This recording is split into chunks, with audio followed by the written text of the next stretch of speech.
Salam hamama, bugün sizə mangalda köftə pişirəcək. Yummi. Mehribanlık saadettir, mehribanlık saadettir, saadeti yaşadağım. Ömrün şövqü məhəbbətdir, ömrün şövqü məhəbbətdir, məhəbbəti yaşadağım. Ömrün şövqü məhəbbətdir, ömrün şövqü məhəbbətdir, məhəbbəti yaşadağım. Üstümüzden geçti külek, üstümüzden geçti külek, şen zarafat şirin kelek.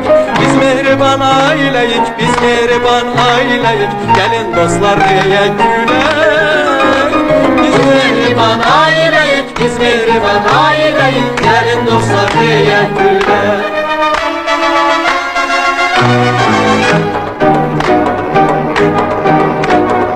Üstümüzden geçti külek, üstümüzden geçti külek, şan zarafat şirin kelek. Biz mehriban aileyiz, biz mehriban aileyiz,